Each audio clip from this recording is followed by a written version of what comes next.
बिस्मिल्लाहिर्रहमानिर्रहीम। अस्सलाम वालेकुम स्टूडेंट्स, आज हम डिस्कस करेंगे ओरिएंटेशन इन इलेक्ट्रोफिलिक सब्स्टिट्यूशन रिएक्शन का सेकंड लेक्चर।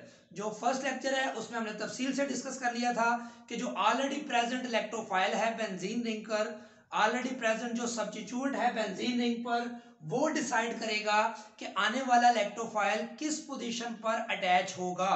या वो आर्थो पैरा पे अटैच होगा या वो मेटा पे अटैच होगा।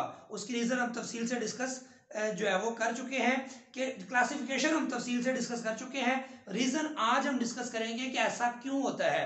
कि हमने कहा था कि जो ये एक्स है, ये एक्स जो है इसको हमने दो हिस्सों में कैटेगराइज कर दिया था, क्लासिफाई कर दिया था। Those groups which directs the incoming electrophile at ortho and para position only are called ortho-para directors, and those groups which directs the incoming electrophile at meta position only are called meta directors। ये हमने दो classification की थी। लेकिन कौन से groups होंगे जो आर्थो पैरा डायरेक्टर होंगे और कौन से मेटा डायरेक्टर होंगे वो इस लेक्चर में डिस्कस करेंगे। और जो आर्थो पैरा डायरेक्टर्स हैं उनके अटैच होने से या उनके प्रेजेंट होने से बेंजीन के ऊपर, जैसे कि एक्स है, क्यों ऐसा होता है कि सारे इलेक्ट्रोफाइल आर्थो पैरा पोजीशन पर ही क्यों अटैक करते हैं या अटैच होते हैं, मेटा पे क्यों नहीं अटैच होते, ये रीजन हमने उसमें डिस्कस नहीं की थी, आज हम डिस्कस करेंगे। तो क्या हमने देख रहे हैं कि आर्थो पैरा डायरेक्टर्स मैं बता चुका हूं क्या होते हैं। यहाँ जो एक्स है ऑलरेडी प्रेजेंट सब्स्टिट्यूएंट है ऑन बेंजीन रिंग, और ये क्या क्या हो सकता है, ये देखें, डाइमिथाइल अमाइन है NCH3 twice, NH2 amino group, hydroxyl group, methoxide. तो ये ग्रुप अगर बेंजीन के ऊपर, मेथॉक्सी ग्रुप है, ये बेंजीन के ऊपर अगर अटैच हो, या क्लोरीन, ब्रोमीन, आयोडीन, या मिथाइल, इथाइल, एन प्रोपाइल, तो इनको देखें, ये सारे ग्रुप्स को अगर आप देखें, इसमें क्या चीज कॉमन नजर आ रही है, हर जो सब्स्टिट्यूएंट है उसके पास लोन पेयर मौजूद है। ऐसी तमाम जो सब्स्टिट्यूएंट्स हैं बेंजीन पर अटैच हो जिसके पास लोन पेयर हो, डायरेक्टली अटैच हो जो बेंजीन के साथ, उसके पास लोन पेयर हो, तो याद रखें वो आर्थो पैरा डायरेक्टर होगा। ये हिंट याद रख लें आप। दूसरा, जो अल्काइल ग्रुप्स हैं ये भी क्या कहलाएंगे, आर्थो पैरा डायरेक्टर्स। ये आपने याद रख लेना है। ये तीन हिस्सों में इसको मैंने कैटेगराइज किया है, उसकी वजह है जो कि मैं बाद में बताऊंगा।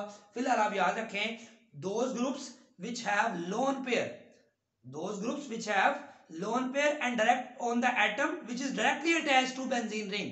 यानी कि ये जो बेंजीन से डायरेक्ट अटैच होगा तो इसके पास लोन पेयर मौजूद है, इसके पास भी है, इसके पास, तो ये तमाम के पास लोन पेयर है। अगर ये बेंजीन के साथ डायरेक्ट अटैच होंगे तो ये आर्थो पैरा डायरेक्टर्स कहलाएंगे। और ये अल्काइल ग्रुप, इनके पास लोन पेयर नहीं होता लेकिन इसके बावजूद ये आर्थो पैरा डायरेक्टर्स होते हैं। इसकी रीजन हम नेक्स्ट लेक्चर में डिस्कस करेंगे, लेकिन फिलहाल आपने याद रखना है ये सारे क्या कहलाएंगे, आर्थो पैरा डायरेक्टर्स। अब ये आर्थो पैरा डायरेक्टर्स ये वाले क्यों होते हैं, इसकी रीजन हम डिस्कस करेंगे। बुक में तो उन्होंने स्ट्रक्चर बना के नहीं बताया, डायरेक्ट वैसे ही बताया हुआ है। इसकी वजह क्या होती है कि ये आर्थो पैरा डायरेक्टर्स ग्रुप क्यों होते हैं। तो देखिए, मैंने एक स्ट्रक्चर बनाया फिनोल का। तो आपको याद है हमने बेंजीन के स्ट्रक्चर पढ़े थे कि 2 केक्यूले के स्ट्रक्चर पढ़े थे और 3 डेवर के स्ट्रक्चर। किस बुनियाद पर वो स्ट्रक्चर बनाए थे हमने, असल बेंजीन का स्ट्रक्चर तो हमें पता ही नहीं है, रेजोनेंस की बुनियाद पर। तो आज हम डिस्कस करेंगे। अगर आपने रेजोनेंस का टॉपिक नहीं पढ़ा, रेजोनेंस मेथड वाला, अगर आपको याद है हमने बड़ी तफसील से पढ़ा था रेजोनेंस मेथड, वो आपको पता होना जरूरी है। इसमें हमने क्या पढ़ा था, possibility of different pairing schemes of valence shell electrons. Valence shell में पाए जाने वाले जो पी एक्स, ये जो पी जेड ऑर्बिटल था, हमने कहा था कि ये इधर भी ओवरलैपिंग कर सकता है, ये इधर कर सकता है, ये इधर कर सकता है। फिर हमने कहा था कि ये ओवरलैपिंग चेंज भी हो सकती है, ये एक पॉसिबिलिटी है। अब हमने क्या किया, फिर कहा हमने कि ये इधर भी करेगा, ये इधर करेगा, ये इधर कर लेगा, फिर ये इधर कर लेगा। तो कैक्यूले की 2 पॉसिबिलिटी बनाई थी और डेवर की 3 बनाई थी। अब हमने क्या किया, ये जो 6 कार्बन का रिंग है ये बेंजीन का एज इट इज है, लेकिन साथ हमने OH लगा दिया। इस OH के पास लोन पेयर है और इसके पास भी p ऑर्बिटल है। अब ये p ऑर्बिटल और ये p ऑर्बिटल और ये p ऑर्बिटल तीनों का सेम प्लेन है, यानी कि ये कार्बन है, फर्ज करें कॉर्नर वाला ये कॉर्नर है, तो ये p ऑर्बिटल इस तरह है बेसिकली, और ये अगर पीछे वाला इस तरह, मैं स्ट्रक्चर में पहले बता चुका हूं, ये ऑक्सीजन का लोन p ऑर्बिटल ऐसे है। तो इसका इक्वल डिस्टेंस है इधर भी और इधर भी, तो ये p ऑर्बिटल एक ही प्लेन में है, तो ये p ऑर्बिटल इधर भी ओवरलैपिंग कर सकता है, इधर भी कर सकता है, इधर भी। इसी को हम कहते हैं रेजोनेंस। तो इस बुनियाद को सामने रखते हुए कि ऑक्सीजन का p ऑर्बिटल इस कार्बन के p ऑर्बिटल से ओवरलैपिंग जब करेगा तो पाई बॉन्ड जब यहां बन जाएगा तो फिर ये पाई बॉन्ड इधर नहीं बनेगा, तो इसको हम कहते हैं रेजोनेंस। क्योंकि इसका स्ट्रक्चर ड्रॉ करने मैंने रेजोनेंस मेथड में तफसील से समझाए थे। अब इसका स्ट्रक्चर ड्रॉ करते हैं, कैसे ड्रॉ करने हैं। देखिए बेटा, ये लोन पेयर जो है ये इधर शिफ्ट होके पाई बॉन्ड बना देगा यहां पर, ये बात आपने याद रखनी है। जब ये लोन पेयर इधर पाई बॉन्ड बनाएगा तो ये एक पॉसिबिलिटी है, तो इधर जो ये पाई बॉन्ड है ये इसके इस कार्बन के ऊपर नेगेटिव चार्ज बन जाएगा क्योंकि जब ये लोन पेयर इधर शिफ्ट होके पाई बॉन्ड बनाएगा तो इस कार्बन की वैलेंसी 5 हो जाएगी। अगर हम बॉन्ड आगे शिफ्ट नहीं करते तो 5 वैलेंसी पॉसिबल है नहीं। अगर मैं इसको यहां बनाना है ना बॉन्ड, तो देखें 1 2 3 4 5, तो 5 बॉन्ड हो सकते हैं, नहीं हो सकते। इसलिए इस बॉन्ड को हमने आगे की तरफ शिफ्ट कर दिया, उस कार्बन के ऊपर नेगेटिव चार्ज बना दिया नेक्स्ट कार्बन पर। इसका मतलब है आर्थो पोजीशन पे नेगेटिव चार्ज क्रिएट हो चुका है, और नेगेटिव चार्ज को मैंने बताया था आपको लोन पेयर ही समझना है। और आपको मैंने ये भी बताया था कि रूल्स जो रेजोनेंस है उसकी कंडीशन क्या है, pi bond single bond sigma bond pi bond हो, pi bond sigma bond lone pair हो, तब भी रेजोनेंस हो सकती है। तो यहां पे देखें ये नेगेटिव चार्ज को मैंने कहा था लोन पेयर समझना है, lone pair sigma bond pi bond, तो फिर रेजोनेंस पॉसिबल है। तो ये नेगेटिव चार्ज फिर पाई बॉन्ड बन जाएगा और ये पाई बॉन्ड यहाँ पे नेगेटिव चार्ज की शक्ल में फिर दोबारा डेवलप हो जाएगा। ये जब बॉन्ड इधर नेगेटिव चार्ज इधर शिफ्ट होगा तो यहाँ डबल बॉन्ड आ जाएगा, ये डबल बॉन्ड पहले से मौजूद है, तो ये नेगेटिव चार्ज अब पैरा पोजीशन पे शिफ्ट हो गया। आर्थो का नेगेटिव चार्ज आप देख सकते हैं स्ट्रक्चर में कि आर्थो का जो नेगेटिव चार्ज है वो पैरा पोजीशन पे शिफ्ट हो चुका है, नजर आ रहा है आपको। इसी तरह अब फिर देखें ये negative charge single bond pi bond resonance है, तो फिर ये नेगेटिव चार्ज क्या करेगा, फिर पाई बॉन्ड बन जाएगा और ये पाई बॉन्ड फिर इस आर्थो पे नेगेटिव चार्ज की शक्ल में डेवलप हो जाएगा, और ये जब इधर शिफ्ट होगा तो ये पाई बॉन्ड पहले से है। तो इस तरह आप शिफ्टिंग करते हैं रेजोनेंस में कि एक पाई बॉन्ड आगे शिफ्ट होता जाता है, ठीक है। कैसे, ये negative charge pi bond negative charge, फिर क्या हुआ ये नेगेटिव चार्ज पाई बॉन्ड फिर नेगेटिव चार्ज, तो ये तमाम फिनोल के क्या कहलाएंगे, रेजोनेंस स्ट्रक्चर कहलाएंगे।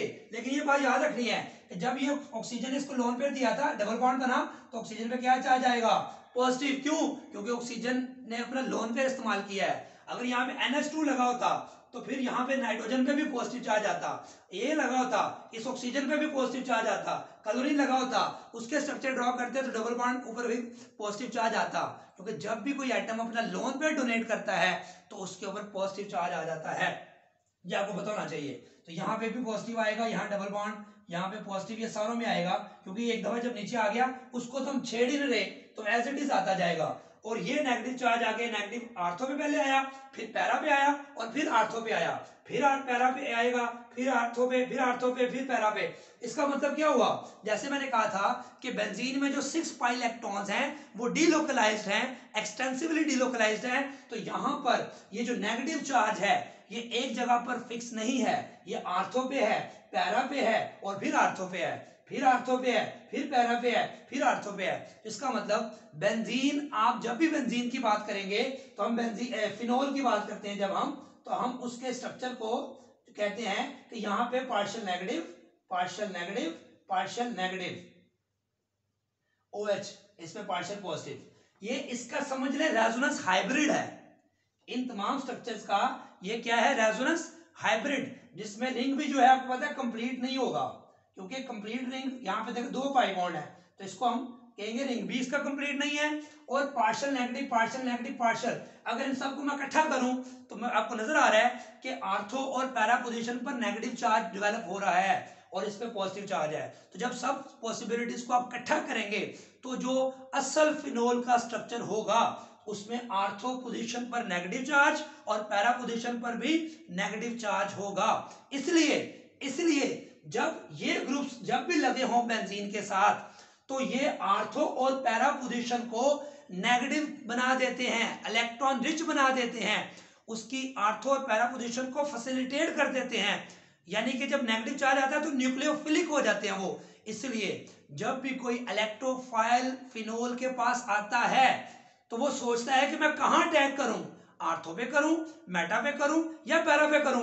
तो जब दूर से वो देखता है कि आर्थो पे भी नेगेटिव चार्ज है और पैरा पे भी नेगेटिव चार्ज है, यहां से तो मुझे कुछ इलेक्ट्रॉन मिल जाएंगे, लेकिन मेटा पे तो कोई चार्ज ही नहीं है, इससे मुझे कोई इलेक्ट्रॉन मिलने का चांस या इम्कान नहीं है। इसलिए जब सेकंड इनकमिंग इलेक्ट्रोफाइल आता है तो उसको फिनोल इस शक्ल में मिलता है, आर्थो पे नेगेटिव या पैरा पे नेगेटिव या आर्थो पे नेगेटिव।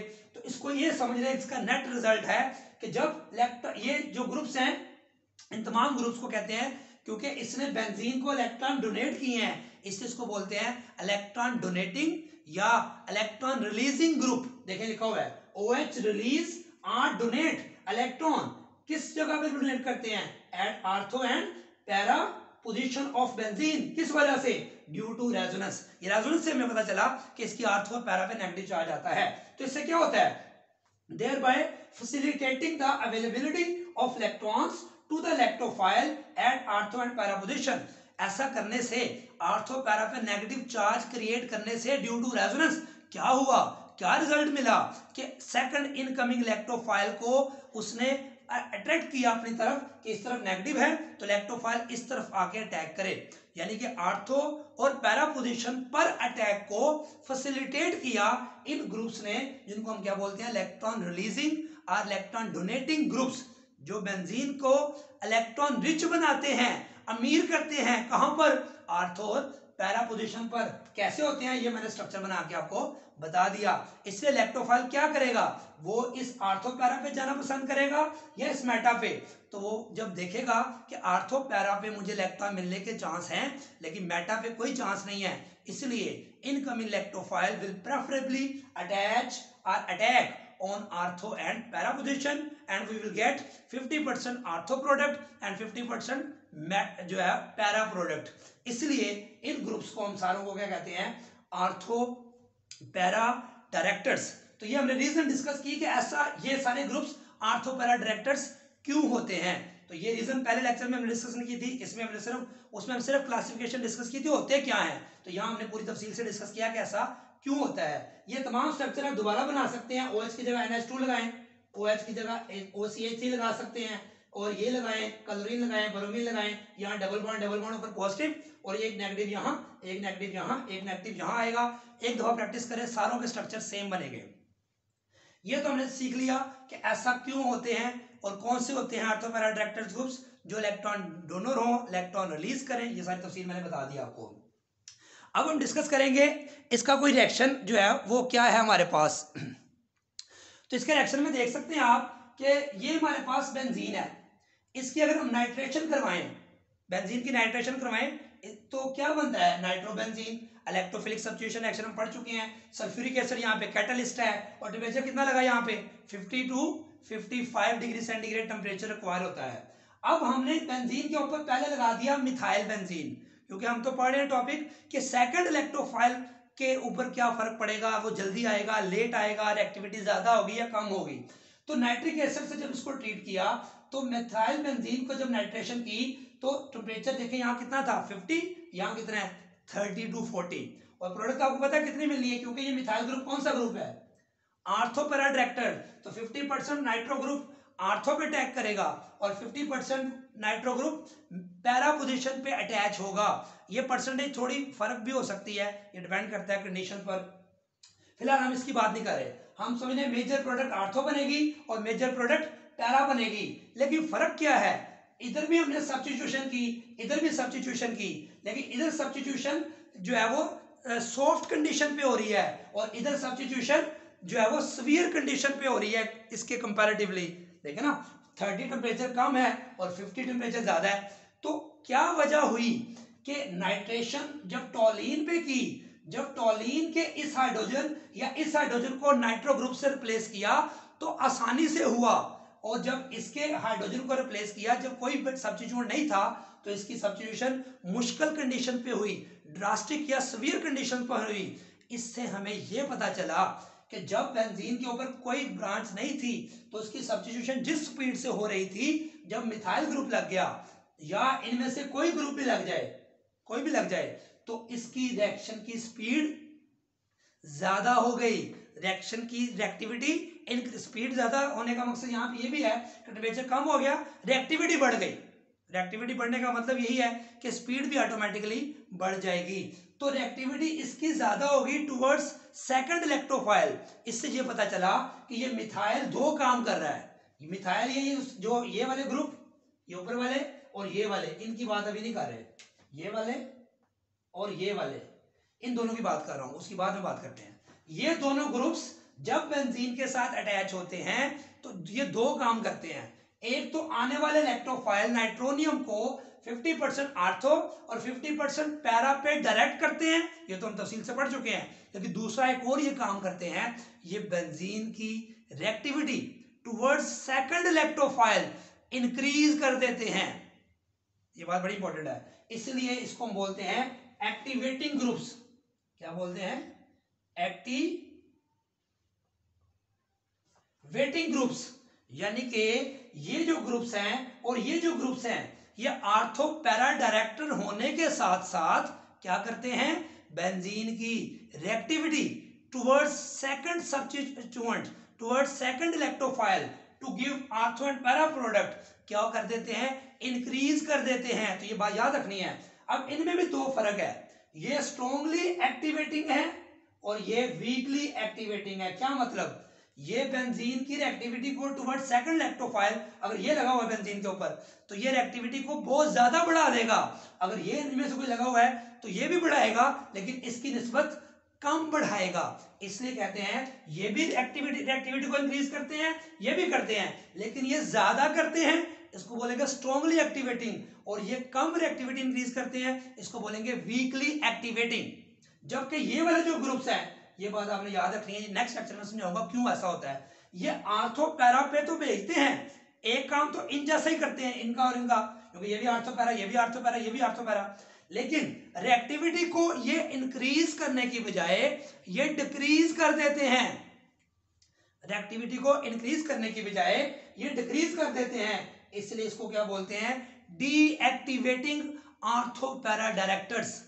तो आर्थो पैरा डायरेक्टर्स को हमने दो हिस्सों में कैटेगराइज कर दिया, ये तीन हिस्सों में, strongly activating, weekly activating and deactivating.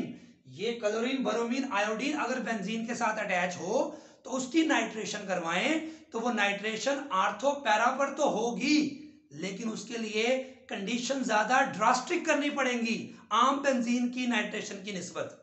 इससे पता चला कि ये ग्रुप क्या कहलाते हैं? डीएक्टिवेटिंग, ये स्ट्रॉन्गली एक्टिवेटिंग और ये वीकली एक्टिवेटिंग। जो ऑब्जेक्टिव के लिए आपको सारा बताया है, इसको आपने याद रखना है। ये फर्क मैंने ये रिएक्शन लिखना नहीं है आपने, ये सिर्फ समझाने के लिए बताया कि ये हार्ड कंडीशन पे हो रहा है और ये सॉफ्ट कंडीशन पे हो रहा है। अब अगर कहता है कि आप किसी रिएक्शन की कंडीशन मजीद टफ कर दें, मजीद सवियर कर दें, तो क्या होगा? मजीद ऐसा होगा कि इसकी आर्थो और पैरा दोनों पोजीशंस पर सब्स्टिट्यूएंट आके अटैच हो जाएगा और इसकी दोनों आर्थो साइड भी सब्स्टिट्यूट हो जाएंगी, क्योंकि जब टेम्परेचर ज्यादा कर दिया तो एफिशिएंसी ऑफ रिएक्शन बढ़ जाएगी और ये जो साइड है इसका हाइड्रोजन निकला होगा तो ये हाइड्रोजन भी निकलने के लिए तैयार है और यहां भी सब्स्टिट्यूशन हो जाएगी। जो रिएक्शन अलग अलग हो रहा था, अब एक ही की आर्थो पैरा दोनों सब्स्टिट्यूट हो जाएंगी। सेम यहाँ पे इसकी इधर आर्थो से भी हाइड्रोजन रिप्लेस हो जाएगा और दूसरी हाइड्रोजन से, दूसरी साइड आर्थो है वहां से भी हाइड्रोजन सब्स्टिट्यूट हो जाएगा। तो ये दो प्रोडक्ट मिलेंगे। इसका नाम क्या है? 2,4 डाइनाइट्रोटोलीन, इसका नाम है 2,6 डाइनाइट्रोटोलीन। अब कहता है मोस्ट इंपोर्टेंट रिएक्शन ये वाला है कि वो अगर कहे कि टोलीन का रिएक्शन करें नाइट्रेशन नाइट्रिक एसिड के साथ एट 100 डिग्री सेंटीग्रेड, तो याद रखें आपने कंडीशंस को मजीद टफ कर दिया, मतलब मजीद ड्रास्टिक कर दिया, सवियर कर दिया, तो रिएक्टिविटी और ज्यादा बढ़ जाएगी एक ही बेंजीन या टोलीन की। तो यहाँ पे इस आर्थो पे भी सब्स्टिट्यूट लग जाएगा, इस आर्थो पे भी सब्स्टिट्यूट लग जाएगा और पैरा पे भी एक ही मॉलिक्यूल, एक ही टोलीन की दोनों आर्थो और पैरा पोजीशन पर नाइट्रो ग्रुप इंट्रोड्यूस हो जाएगा। तो इसको बोलेंगे 2,4,6 ट्राई नाइट्रोटोलीन और इसको TNT भी लिखते हैं। और ये मोस्ट इंपॉर्टेंट केमिकल है जो कि हम इंडस्ट्री में यूज करते हैं या इसको एक्सप्लोसिव मटेरियल बनाने में इस्तेमाल करते हैं। तो अगर आपसे कहा जाए कि टोलीन का रिएक्शन करें नाइट्रिक एसिड के साथ 100 डिग्री सेंटीग्रेड पर, तो TNT बनेगा प्लस वाटर, और अगर आपसे कहा जाए कि टोलिन का रिएक्शन लिखें with nitric acid at different conditions of temperature, तो पहले आप ये लिखेंगे, फिर ये लिखेंगे और ये, तो क्या समझ में आई? जितना टेम्परेचर ज्यादा करते जाएंगे सब्स्टिट्यूशन ज्यादा होती जाएंगी। पहले एक एक हुई थी, अब एक ही पे दोनों, एक ही पे दोनों, अब तीनों सब्स्टिट्यूशन एक ही टोलिन पे हो जाएंगी। तो ये बेटा हमने डिस्कस किया, मोस्ट इंपोर्टेंट रिएक्शन थे बेंजीन टोलिन के जो सिलेबस में लिखे हुए हैं। असल बात ये थी, हमने सीखी कि आर्थो पैरा डायरेक्टर्स ग्रुप क्यों रिएक्टिविटी को इंक्रीज करते हैं, क्योंकि वो जब इलेक्ट्रॉन डोनेट करते हैं तो बेंजीन इलेक्ट्रॉन रिच हो जाता है किस पोजीशन पे, आर्थो और पैरा पोजीशन पर, और आर्थो पैरा पोजीशन न्यूक्लियोफिलिक हो जाती है। इसलिए आने वाला इलेक्ट्रोफाइल मेटा की बजाय हमेशा आर्थो पैरा पे अटैक करता है। तो आपको जो मेजर प्रोडक्ट मिलती हैं आर्थो और पैरा की मिलती हैं। आर्थो पैरा पे जाने की वजह क्या होती है, मैंने बता दिया, ड्यू टू रेजोनेंस ये पॉसिबल होता है। फिर बताया कि आर्थो पैरा डायरेक्टर 3 किस्म के हैं, स्ट्रांगली एक्टिवेटिंग और वीकली एक्टिवेटिंग और डीएक्टिवेटिंग। इनके पास लोन पेयर नहीं होता, लेकिन ये आर्थो पैरा डायरेक्टर्स होते हैं। ये बुक में लिखा नहीं हुआ, मैं अलग से लेक्चर बनाऊंगा, कोई करना चाहे तो ठीक है, नहीं तो वो ना करें। जो बच्चे अच्छे हैं तो वो समझना चाहते हैं कंसेप्ट, तो उसके लिए मैं समझा दूंगा कि इनके पास लोन पेयर नहीं भी है तो फिर ये इलेक्ट्रॉन पेयर कैसे डोनेट करते हैं, ये हमको यहाँ पता नहीं चल रहा। तो क्योंकि ये तो लोन पेयर वालों को समझ आ गई, ये लोन पेयर डोनेट करेंगे तो रेजोनेंस होगी, तो इसका मैं अलग लेक्चर बनाऊंगा। और इसके ये डीएक्टिवेटिंग क्यों है, ये इलेक्ट्रॉन पेयर तो डोनेट करते हैं, बेंजीन की आर्थो पैरा को नेगेटिव बना देते हैं, उसके बावजूद ये डीएक्टिवेटिंग क्यों है, इन पे ऊपर तो आसानी से इलेक्ट्रोफाइल अटैक करना चाहिए। इसकी भी मैं अलग वीडियो बनाऊंगा जब लेक्चर ये अगला भी खत्म हो जाएगा मेटा डायरेक्टर्स का भी।